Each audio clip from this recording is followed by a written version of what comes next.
So hello everyone, welcome to my YouTube channel. So myself Jivannath.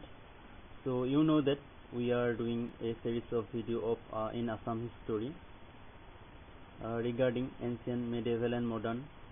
We are doing in each session 50 MCQs is parts of video.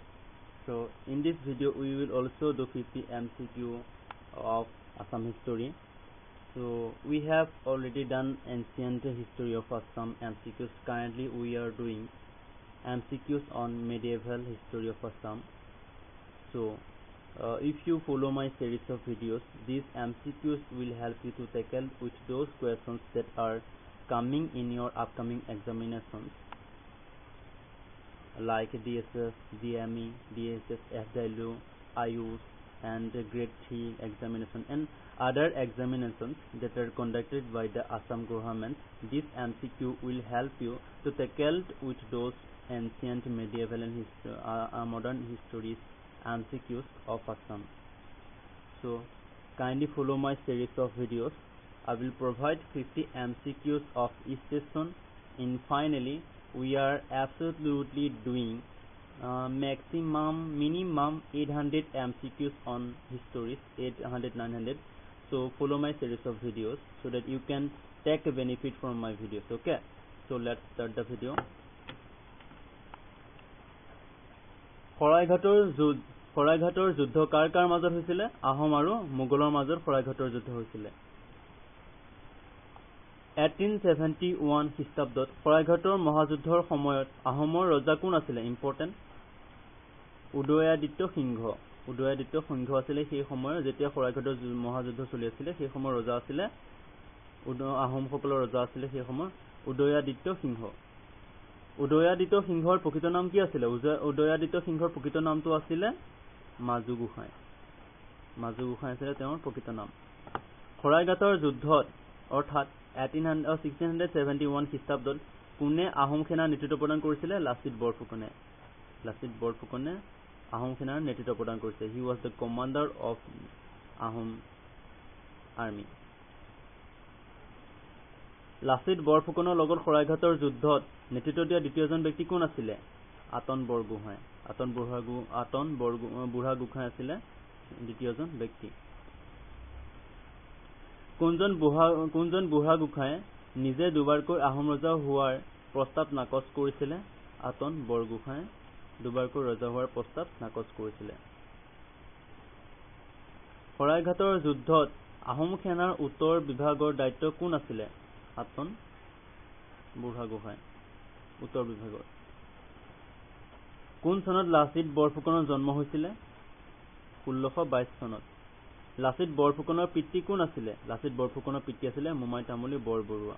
মোমাই তামুলী বৰবৰুৱা আছিলে লাচিত বৰফুকনৰ দেউতাক। অসমৰ শিৱাজী বুলি কাক জনা যায়? অসমৰ শিৱাজী বুলি লাচিত বৰফুকনক জনা যায়। শৰাইঘাটৰ যুদ্ধত মোগল সেনাৰ নেতা কোন আছিলে? শৰাইঘাটৰ যুদ্ধত মোগল সেনাৰ নেতা আছিলে ৰামসিংহ। লাচিত বৰফুকনৰ জ্যোতিষী কোন আছিলে? লাচিত বৰফুকনৰ জ্যোতিষী আছিলে অচ্যুতানন্দ দলৈ। অচ্যুতানন্দ দলৈ। শৰাইঘাটৰ যুদ্ধৰ সময়ত আহোম ৰাজ্যৰ প্ৰধানমন্ত্ৰী কোন আছিলে? আহোম ৰাজ্যৰ প্ৰধানমন্ত্ৰী আছিলে আতন বুঢ়াগোহাঁই। বাক্যশাৰী কোনে কৈছে? মোৰ ফুকনৰ সময়ছোৱাত মোৰ দেশখনে এই ভয়ংকৰ বিপৰ্যয়ৰ সন্মুখীন হোৱাটো এক দুখজনক ঘটনা। মোৰ ৰজাক কেনেকৈ ৰক্ষা কৰা হ'ব? মোৰ লোকসকলক কেনেকৈ ৰক্ষা কৰা হ'ব আৰু মোৰ পৰৱৰ্তী কাল কেনেকৈ ৰক্ষা কৰা হ'ব? এই কথাষাৰ কোনে কৈছিলে? লাচিত বৰফুকনে। লাচিত বৰফুকনৰ মৈদাম ক'ত আছে অৱস্থিত? লাচিত বৰফুকনৰ মৈদাম যোৰহাটত অৱস্থিত। কোন ৰজাক সাধাৰণতে পৰ্বতীয়া ৰজা বুলি জনা যায়? চুদৈফাইক পৰ্বতীয়া ৰজা বুলি জনা যায়। বকাপথাৰ নগৰখন কাৰ ৰাজত্ব কালত নিৰ্মাণ কৰা হৈছিলে? চুদৈফা। মোগলৰ পক্ষত কোনে নামনি অসম আৰু গুৱাহাটী আত্মসমৰ্পণ কৰিছিলে? লালুখোলা বৰফুকন। লালুখোলা বৰফুকনে নামনি অসম আৰু গুৱাহাটীক আত্মসমৰ্পণ কৰিছিলে। অৰ্থাৎ যুদ্ধত হাৰিছিল সেইকাৰণে সি আত্মসমৰ্পণ কৰিছিলে। মোগলক গুৱাহাটীৰ হস্তান্তৰ কৰাৰ বাবে লালুকখোলা বৰফুকনৰ 4 লাখ টকা কোনে আগবঢ়াইছিল? লালুকখোলা বৰফুকনক 4 লাখ টকা কোনে আগবঢ়াইছিলে? আজমতাৰা অৰ্থাৎ ৰমণী গাভৰুৰ স্বামী আজমতৰাই মহম্মদ আজম শ্বাহে। 470 নম্বৰ কুৱেশ্যন। নিম্নলিখিত কোনজন ৰজা অসমৰ ইতিহাসত লৰা ৰজা হিচাপে বিখ্যাত? চুপাতফা, চুলিংকফা, চুহুংমুং নে গদাধৰ সিংহ? সেয়া হৈ গ'ল চুলিকফা। চুলিকফা লৰা ৰজাৰ হিন্দুৰ নাম কি আছিলে? ৰত্নধ্বজ সিংহ। এজন আহোম ৰাজকুমাৰ ৰজা হবলৈ যিকোনো শাৰীৰিক অক্ষমতা, ত্ৰুটি বা বিকৃতিৰ পৰা মুক্ত হ'ব লাগিব। কোনজন আহোম ৰজাই এই বিষয়ে নিয়মৰ প্ৰতিষ্ঠা কৰিছিলে? ৰত্নধ্বজ সিংহই। লৰা ৰজাৰ শাসনকালত নিৰ্মাণ হোৱা একমাত্ৰ কামটো কি আছিলে? সেয়া হৈ গ'ল ডাউকিয়ালি। লৰা ৰজাক নিম্নলিখিত কোনখন সত্ৰৰ দ্বাৰা নিৰ্দেশিত আৰু সমৰ্থন কৰা হৈছিলে? দক্ষিণপাট সত্ৰ। 475 নম্বৰ কুৱেশ্যন। 1680 চনত কাক ভূটাই ডেকা শইকীয়া, আঘোণা কছাৰী আৰু মদন তামুলীয়ে হত্যা কৰিছিল? লাচিত বৰফুকনক নে লালুকখোলা বৰফুকনক নে মোমাই তামুলী বৰফুকনক নে বদন চন্দ্ৰ বৰফুকনক? সেয়া হৈ গ'ল লালুকখোলা বৰফুকনক। চুলিকফাৰ ৰাজত্বৰ সময়ত ৰাজমন্ত্ৰী ফুকন বা প্ৰধানমন্ত্ৰী কোন আছিলে? লালুকখোলা বৰফুকন আছিলে সেই সময়ত প্ৰধানমন্ত্ৰী। সিংহাসনৰ বাবে যোগ্য হোৱা আহোম ৰাজকুমাৰক কোনে আঘাত কৰিবলৈ অভিযান আৰম্ভ কৰিছিলে? লালুকখোলা বৰফুকনে। নিম্নলিখিত মন্তব্যবোৰ বিবেচনা কৰা। লালুক বৰফুকনক উদয়াদিত্য সিংহই বৰফুকন হিচাপে নিযুক্তি দিছিলে।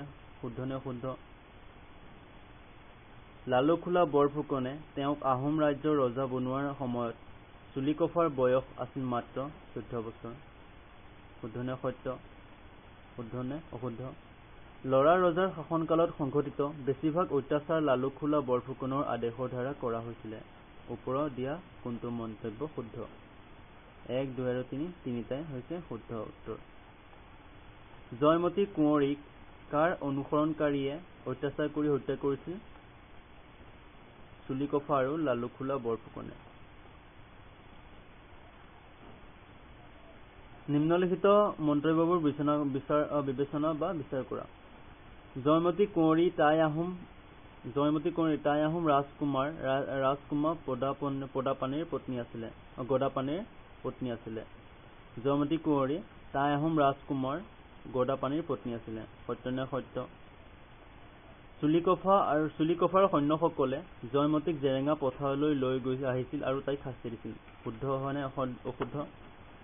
জয়মতীৰ স্মৃতিৰ সন্মানত ৰুদ্ৰসিংহই শিৱসাগৰত জয়সাগৰ পুখুৰী নিৰ্মাণ কৰে। ওপৰত দিয়া কোনটো মন্তব্য শুদ্ধ? 1, 2, 3 গোটেইকেইটাই শুদ্ধ। গদাধৰ সিংহৰ আহোম নাম কি আছিলে? গদাধৰ সিংহৰ আহোম নামটো আছিলে চুপাতফা। গদাধৰ সিংহ কোন ফৈদৰ আছিলে? তুংখুংগীয়া ফৈদৰ আছিলে।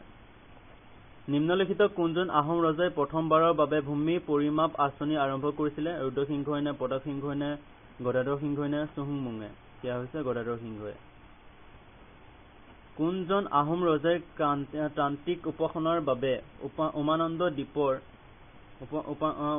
দ্বীপৰ মন্দিৰ নিৰ্মাণ কৰিছিলে? সেয়া হৈছে গদাধৰ সিংহই উমানন্দ দ্বীপৰ মন্দিৰ নিৰ্মাণ কৰিছিলে। উমানন্দাৰ মন্দিৰ কোন দেৱতাৰ সৈতে সম্পৰ্কিত? সেয়া হৈছে শিৱ দেৱতাৰ সৈতে সম্পৰ্কিত। পুৱামক্কা নামেৰে জনাজাত হাজোৰ মছজিদটো কোনে নিৰ্মাণ কৰিছিলে? চুৱাচুদ্দিন মহম্মদ শ্বাহ। হাজোৰ পুৱামক্কা কাৰ সৈতে সম্পৰ্কিত? হাজোৰ পুৱামক্কাটো হৈছে গিয়াছুদ্দিন আউলিয়া সৈতে সম্পৰ্কিত। ইটাখুলিৰ যুদ্ধ কোন চনত হৈছিলে? ইটাখুলিৰ যুদ্ধ 1682 চনত হৈছিলে।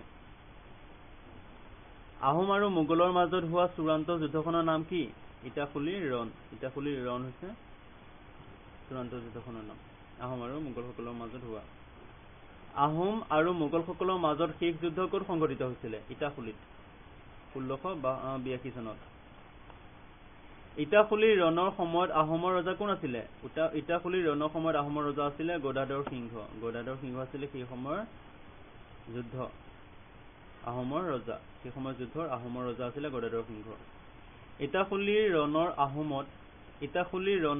আহোমৰ যুদ্ধ নেতা কোন আছিলে ইটাখুলিৰ ৰণত আহোমৰ যুদ্ধ নেতা আছিলে দিহিঙীয়া আলুন বৰবৰুৱা ইটাখুলিৰ ৰণৰ বিষয়ে কোনটো অশুদ্ধ এটোতো অশুদ্ধ হ'বই নোৱাৰে কাৰণ এটো অলৰেডি পাই আহিছো 1682 চনত ইটাখুলিৰ ৰণ সংঘটিত হৈছে এটো শুদ্ধ হয় কোনটো অশুদ্ধ সেটো সুধিছে যুদ্ধত জয়ী হোৱাৰ পিছত আহোমসকলে কামৰূপক মানস নদীলৈ ঘূৰা পঠাইছিলে এটো শুদ্ধ নে অশুদ্ধ এটো শুদ্ধ হয়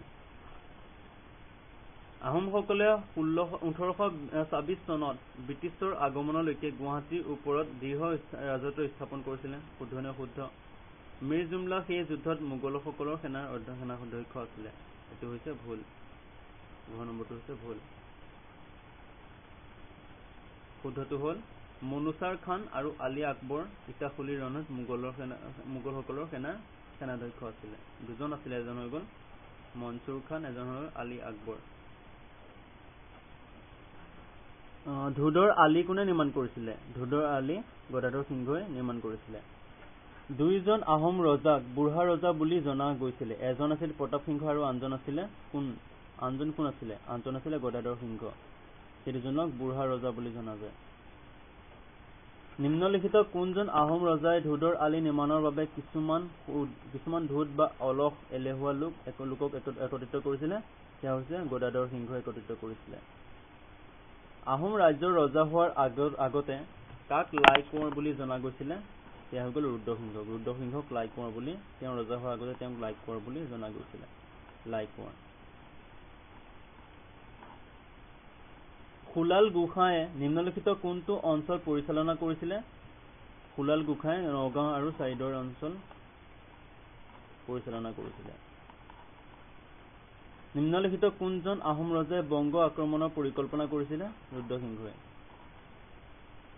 কোনজন আহোম ৰজাই আহোম ৰাজ্যক ভাৰতৰ অন্যতম শক্তিশালী ৰাজ্য হিচাপে গঢ়ি তুলিব বুলি আশা কৰিছিল সেয়া হৈছে ৰুদ্ৰসিংহই ভাৰতৰ অন্যতম ৰাষ্ট্ৰবিলাকৰ বা ৰাজ্যবিলাকৰ নিচিনা আমাৰ অসমকো এখন কি কৰিব বিচাৰিছিলে বা এখন শক্তিশালী ৰাজ্য হিচাপে গঢ়ি তুলিব বিচাৰিছিলে সেয়া হৈ গ'ল ৰুদ্ৰসিংহই অশেষ প্ৰচেষ্টা কৰিছিলে so finally we have done 50 MCQ this is the 11th video of the Assam History series video so if you like the video please subscribe my channel and please press the bell icon and also please like and comment do it please because this is your comments and also your likes and also the views matter me to make another video it encourages me more so thank you so much I will also come with soon a new video that is number 12 so thank you